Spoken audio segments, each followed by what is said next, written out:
The question I'm asked the most about you of late is Ron DeSantis.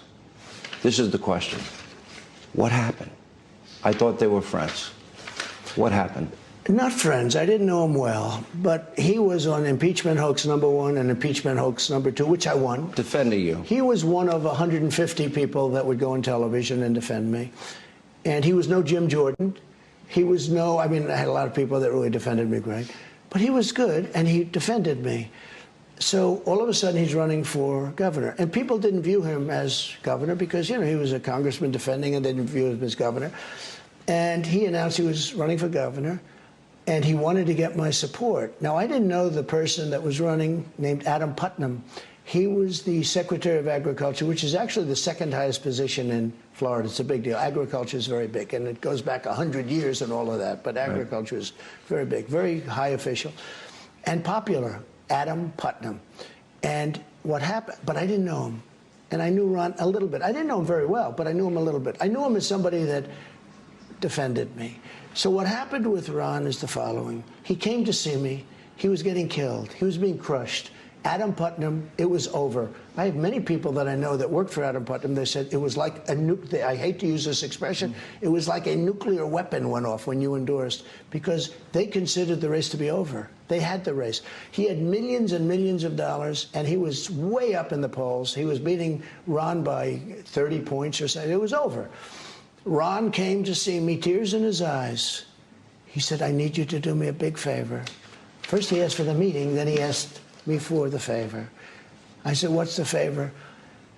Would you endorse me? I fought for you. But again, a lot of people fought for me.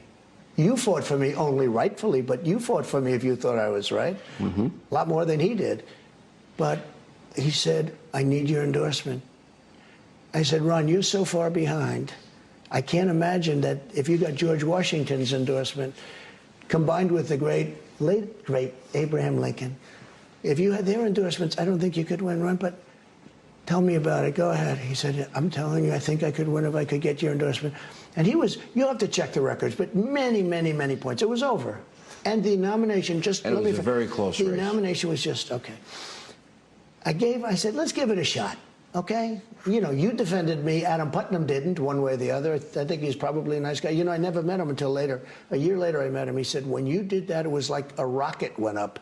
He said, my race was over. They were already buying furniture for the governor's mansion. They were going to win. So I said, let's give it a shot, Ron, okay? And he was desperate.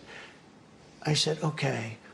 I gave him a nice endorsement. I said, you write out what you'd like and let me see it. He wrote it out. I thought it was terrible. I changed it, made it great. I gave him a great endorsement. From the moment I pressed that button, he blew the guy away. The race was over. They never even got to spend their money. Then I had to get him against the star of the Democrat Party. It was going to be Stacey Abrams, and now we call him a crackhead because that's what he was, a crackhead. What's his name? Gillum. Gillum. And there was no way Ron was going to beat Gillum. So he got the nomination, but there was no way, because this guy was going to be the future of the Democrat Party. And I said, Ron, you can beat this guy. Let's go. I got him the nomination. By the way, could have never gotten the nomination. He would be working in either a pizza parlor place or a law office right now, okay? And he wouldn't be very happy. So it's about loyalty. It's about loyalty. It is to me. Okay, let me just... So what happens is I did stops. I had thousands of people going to rallies. You know my rallies. In history, there's never been rallies like this. I don't just mean in this country. I mean in any country. You just take a look at Waco, Texas, from just last night. You just take a look. It was unbelievable. And by the way, that's on like 3 days. Are you really beating Taylor Swift, by the way? Yeah, I did. The J6 is beating Taylor Swift. It's Donald Trump and the J6 prisoners.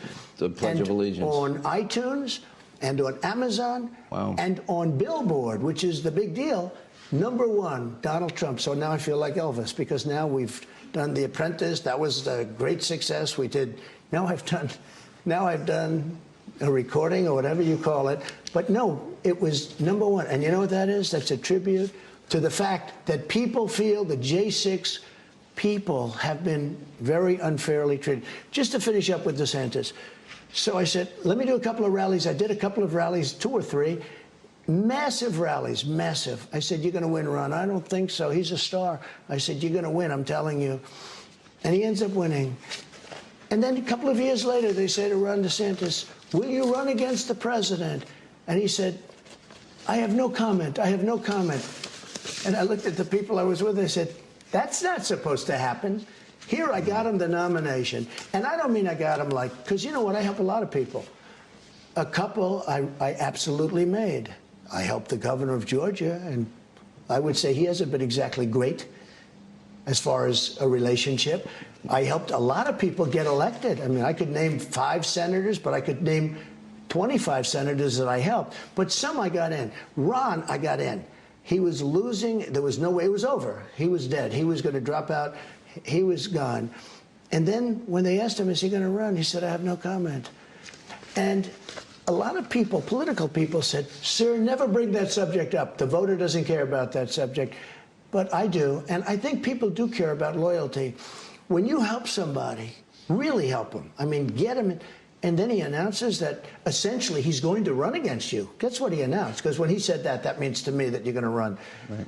And he's going to run, but he's getting crushed now in the polls because he did a little things like voting against Social Security, voting against Medicare. His numbers aren't very good on COVID. Because the flag still stands for freedom, and they can't take that